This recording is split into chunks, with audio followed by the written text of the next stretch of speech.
Nostalgia as a theme never fails to strike a chord, whether as tea time conversation amongst friends or as a marketing tool to engage consumers.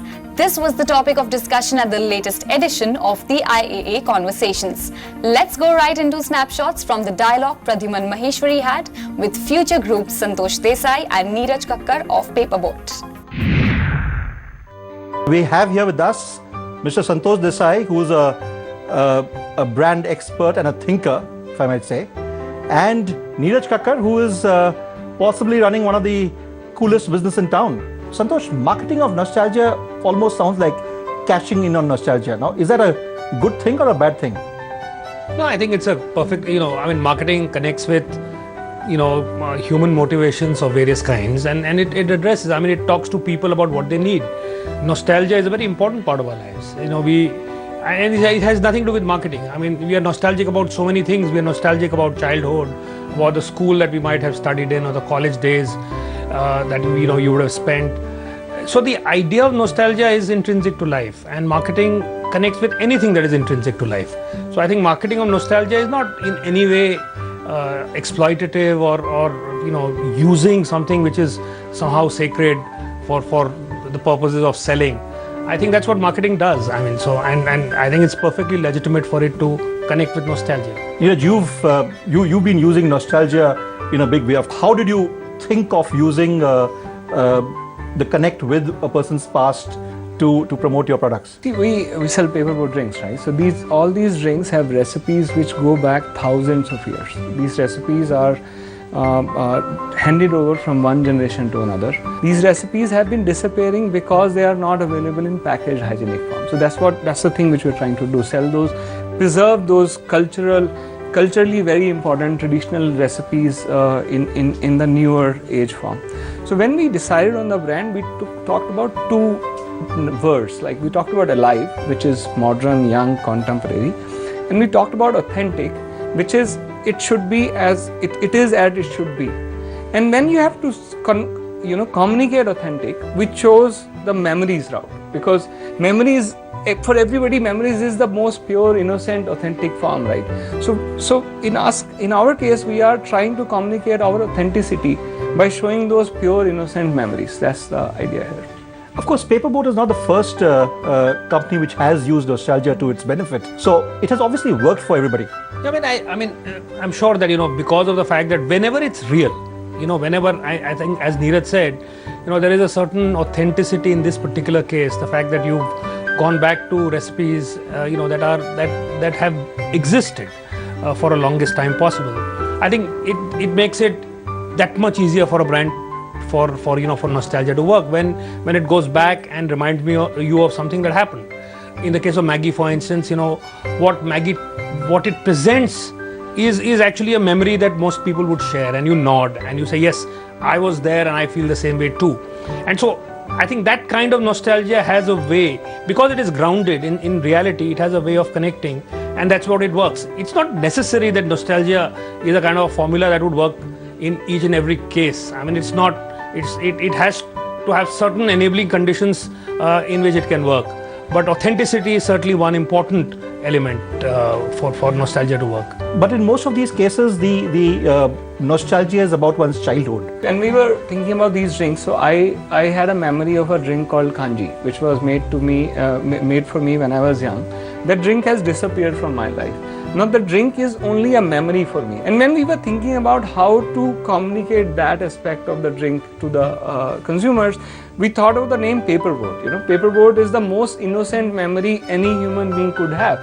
And why childhood? Because at that time you don't understand relationships, you don't understand law, you don't understand gravity, you don't understand any of this. There is so much of innocence in you, and you make that Paperboat, and it's a very pleasurable experience.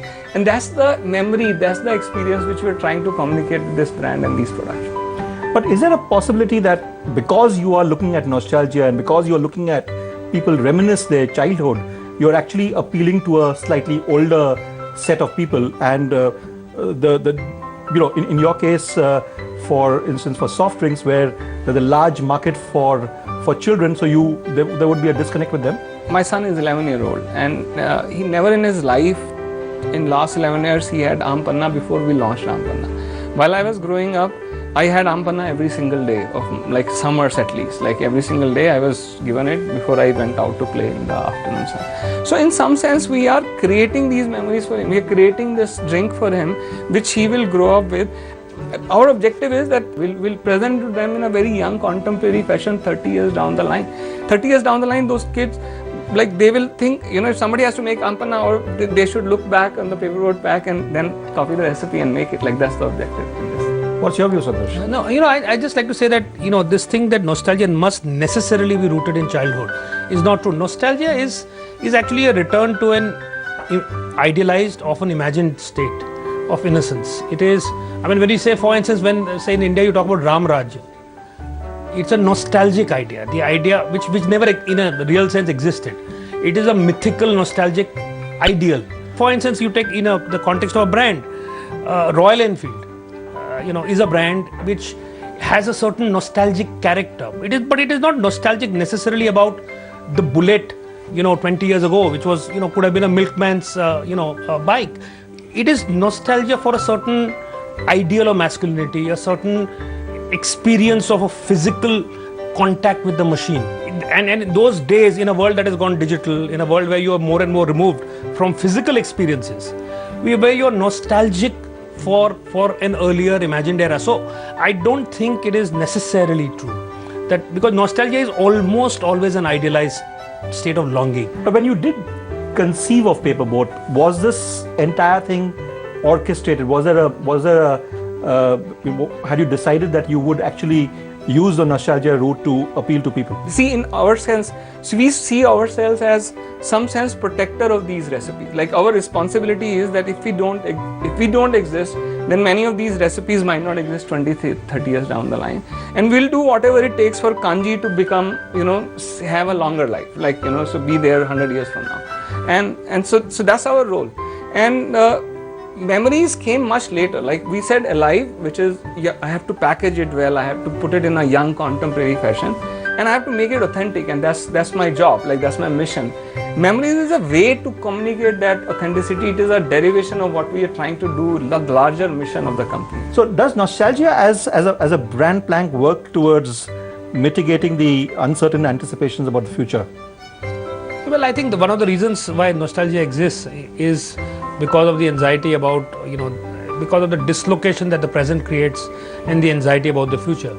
And nostalgia is a kind of a retreat away from the reality of the complexity of the world that you face. And there is an urge to return to a more innocent time. And I think particularly at this time, when, you know, you have not the change that we are seeing when we talk about the digital world, is a change of a very fundamental kind. I mean, you've got a virtual world that has been created, and you know, we refer to reality as offline. I mean, which is just an incredible inversion. You know, for millions of years we've had this reality, and now suddenly it is the opposite of the virtual world. So I think it creates anxieties, and then nostalgia becomes, I think you hang on to nostalgia very strongly when you are faced with these kind of uncertainties. Is there a worry you have that this nostalgia plank that you've taken will at some point not work with customers? So my plank is authenticity, and memories is a way to show that authenticity. The day my recipes are not getting the 95 score, we will be thrown out. Like as Santosh said earlier, it's an extremely high benchmark to take. Like you're competing with the memory of a drink. So the core, if you were to look at the product, when Neeraj says authenticity, it's actually about saying you are underserved today. You are underserved because you like a certain taste which is not available to you, and it is being made available to you. Nostalgia is an added layer that is, you know, which is, you know, as he says, he uses the word memory instead of nostalgia in a sense, because it is going back in time and saying, I used to have this, I don't have it any longer. Especially in a food product, is there a fear of a disconnect if it doesn't seem to work with what you have tasted in the past? No, absolutely, and which is the reason why, because it is such as a benchmark, it's a frightening benchmark to measure yourself against. I mean, and therefore there is a sort of an inbuilt sort of a protection, if you like, against the misuse of nostalgia, because if you are trying to match that taste unless you really come close to it, unless you really invest in trying to get as authentic as possible, unless that is a really important goal for you, you are going to fail, and the market will punish you because of the fact that you are being measured against something that you cannot, live up to. So to that extent, this is an extraordinarily brave strategy, and it's an extraordinarily difficult one. You are fighting the memory of a taste, which is again an idealized memory. There have been attempts made in the past to bring up nostalgia, look at products that one was familiar with as a kid, but it never seemed to have worked as well as Paper Boat has. Whenever you try and industrialize what is a traditional recipe, it's a very challenging, extremely difficult thing to do. And I think here the idea of, the fact that you're committing to not just the fact that you have a seasonal calendar, but that it varies by region, including markets that are not conventionally considered to be large markets. And Orissa, for instance, is not considered to be a very significant market in other people's sort of calculations. Within that, you are delivering different recipes of the same product to different regions. So it's a hyper-local, a hyper-cultural kind of a strategy that you are using. Unless you do something like that and you have the ability to deliver to that, when you just try and, cobble together something that kind of approaches a traditional taste, but in a more packaged, industrialized form, you fail, as so many other people have, because that just doesn't match up in terms of taste. Say 5 years from now, when all his products are known to people, do you think he should continue to use the memories bit? I think those are questions that I'm sure he will answer, as and when. I'll save 5 years later, I'll save some money. So you can tell me now. But I don't think the core idea is related to memories. I don't think the core brand thought is necessarily related to the idea of memories, and therefore I don't think they necessarily need to feel that is the only way to connect with their markets. So 5 years out, I think they will have options. Having said that, I think nostalgia as a plank is not going away anywhere. Great. On that note, thank you very much for being part of IIA Conversations. Thank you. Very much. Before we close, let's take a look at our latest campaign segment. क्या हुआ? Himalaya launched a new TVC to further drive the usage of its flagship product, Himalaya Herbals Purifying Neem Face Wash. The campaign captures emotions attached to the first pimple and how teenagers turn to their near and dear ones to seek solutions. Conceptualized by Soho Square, the ad showcases how two siblings bond over a shared concern while also throwing light on the emotions attached with the first pimple. Himalaya सबसे पहले. Ray-Ban unveiled its new communication campaign, #ItTakesCourage. The communication has been crafted by Marcel and is shot in LA. It features a series of 8 unique creatives focusing on the brand's DNA, the courage to be yourself. The courage that is not the absence of fear, but the triumph over it.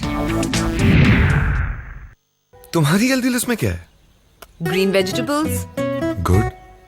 ITC launched Sunfeast Farmlight Digestive All Good with a TV commercial conceived by FCB Ulka, Bangalore. The film captures the quirky and endearing side of a health-conscious couple on a Saturday morning, while also informing the viewers that ordinary digestives are not what they seem to be. Sunfeast Farmlight Digestive All Good. That's all we have on Brandstand this week, and like always, we had great fun bringing it to you. Do mail us your feedback at brandstand@zmedia.slgroup.com or reach us via Twitter. I'll see you all next week. Take care.